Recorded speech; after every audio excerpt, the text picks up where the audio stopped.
अस्सलाम वालेकुम, welcome to study hub. आज का जो हमारा टॉपिक है वो है aristocracy and the new middle class. अब एरिस्टोक्रेसी के साथ साथ एक नया मिडिल क्लास वजूद में आ जाता है, वही आज हमारा टॉपिक है। पहले हम डिस्कस करेंगे, कहते हैं कि rich landed aristocracy socially and politically a dominant class on the continent. कहते हैं कि जो एरिस्टोक्रेसी है, रिच लैंडेड एरिस्टोक्रेसी, बहुत ही अमीर लोग जो कि socially and politically dominant class था, किस पे? पूरे यूरोप के कॉन्टिनेंट पे। यानी कि aristocracy class, they were socially and politically dominant class on the whole continent of the Europe. अब इनके ये जो एरिस्टोक्रेसी क्लास जो था, they were united by a common ways of life, common way of life that cut across the regional divisions। तो यहाँ पर ये जो एरिस्टोक्रेटिक क्लास थे, वो उनका एक कॉमन वे ऑफ लाइफ था, जिसकी वजह से क्या वो एक दूसरे के साथ कनेक्टेड थे। ये एक अलग ग्रुप था, जहां जहां पे भी एरिस्टोक्रेटिक क्लास था, उनका एक अलग वे ऑफ लाइफ था। और वो क्या था? That cut across the regional division. पूरे रीजनल डिवीजन में जो जहां पर भी एरिस्टोक्रेसी हुआ करती थी, उनका एक अलग वे ऑफ लाइफ हुआ करता था, और उस हिसाब से वो पहचाने जाते थे कि they are the aristocratic class. And they owned estates in the countryside and also house and town houses। कहते हैं कि उनके ये जो कंजर्वेटिव जो थे, या हम एरिस्टोक्रेटिक क्लास जो था, वो दे owned estates, उनको एस्टेट्स हुआ करते थे। कल भी मैंने बताया था कल के वीडियो में कि एस्टेट्स हुआ करते थे कि उनको अपनी अपनी टेरिटरी हुआ करती थी, जिसके ऊपर वो रूल करते थे इन द कंट्री साइड और एंड आल्सो टाउन हाउसेस। यानी कि यहां पर हम ऐसा कह सकते हैं कि जब हम गांव, कंट्री साइड का मतलब होता है विलेजेस में उनको अपनी जमीनें हुआ करती थी, एंड आल्सो टाउन हाउसेस, और टाउन्स में उनको अपने हाउसेस हुआ करती थी। यानी कि दे वर प्रॉपर्टाइज्ड, उनको विलेजेस में भी प्रॉपर्टी हुआ करती थी और टाउन्स में भी उनकी प्रॉपर्टी हुआ करती थी। तो इसलिए, और उनका जो they spoke French for the purpose of diplomacy and in high society. और ये जो एरिस्टोक्रेटिक क्लास जो था, 9th में भी हमने पढ़ा है कि उनका जो मीन्स ऑफ कम्युनिकेशन जो था, दैट वाज फ्रेंच।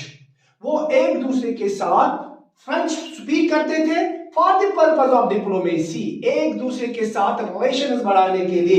एक जगह का बादशाह, एक जगह की एरिस्टोक्रेसी दूसरी जगह की एरिस्टोक्रेसी के साथ फ्रेंच लैंग्वेज में बात करते थे, और उसमें क्या? एंड इन हाई सोसाइटी, एक तो वो डिप्लोमेटिक पर्पस के लिए, दूसरा वो एक हाई सोसाइटी कहलाने के, उनको हाई सोसाइटी को दर्शाने के लिए वो फ्रेंच स्पीक करते थे।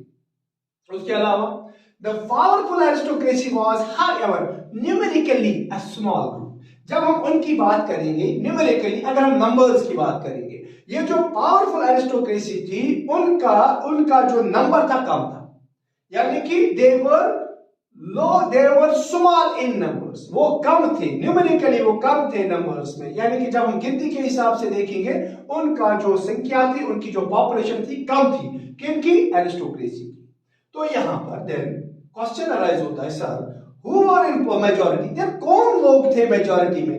यहां तक याद रखना, हमारा जो टॉपिक है aristocracy and the middle class, याद रखना चाहिए। जब भी किसी जगह पे, जब भी हम हिस्ट्री की बात करते हैं, जब भी हम ऐसी टर्म देखते हैं एंड जिसमें for example there is aristocracy and the middle and new middle class, तो that means we are comparing aristocracy with new middle class. हम कंपेयर करते हैं एरिस्टोक्रेसी को किसके साथ? न्यू मिडिल क्लास के साथ। यानी कि एरिस्टोक्रेसी क्या थी, वो कैसे लोग थे, उनके क्या वो प्रॉपर्टाइज्ड थे, और उनका मीन्स ऑफ कम्युनिकेशन क्या था, और वो एक दूसरे के साथ कैसे बंधे हुए होते थे।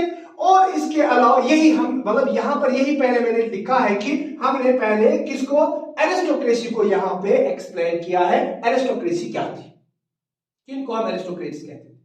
अब यहां पर who were in majority, then कौन से लोग, अगर एरिस्टोक्रेसी जो थी, अगर वो स्मॉल थे नंबर्स में, तो कौन लोग थे जो मेजॉरिटी में थे? यहां पर the majority of the population was made up of peasants. तो मेजॉरिटी ऑफ द पॉपुलेशन जो थी, वो किनकी थी? पीजेंट्स की। तो यहां पर टू द वेस्ट, जब हम वेस्ट यूरोप की बात करेंगे, the bulk of the land was farmed by the tents. कहते हैं कि जब हम वेस्टर्न यूरोप की बात करते हैं, याद रखना, कहते हैं बहुत सारा जो लैंड जो था उसको उनमें हल चलाते थे, उसको उसमें फार्म करते थे कौन? Tenants and small owners. Tenants का मतलब होता है ये लैंड ओनर्स की बात हो, ये लैंड लॉर्ड्स की लैंड हुआ करती थी, और ये टेनेंट जो थे वो उसको उसमें काश्तकारी करते थे, उसमें फार्मिंग करते थे ऑन द रेंट बेसिस।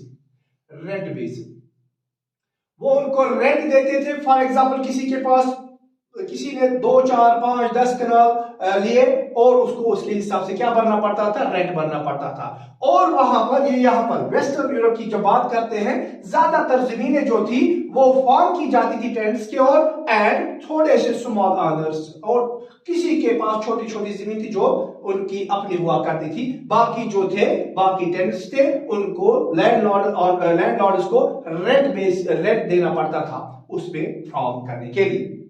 जब हम बात करते हैं why in the eastern and the central Europe, जब हम eastern and the central Europe की जब हम बात करेंगे, the pattern of the land holding was characterised by vast estates which were cultivated by serfs। याद रखना, तो यहां पर मैंने पहले ही लिखा estates in the country side. जब हम ये ज्यादातर ईस्टर्न एंड सेंट्रल यूरोप की जब हम बात करते हैं, और लैंड को जो था वो वास्ट एस्टेट्स में, वहां पर यानी कि ये जो एरिस्टोक्रेसी जो थी वहां पर उनके पास बहुत सारी जमीनें हुआ करती थी, और फिर उनमें काम कौन करते थे?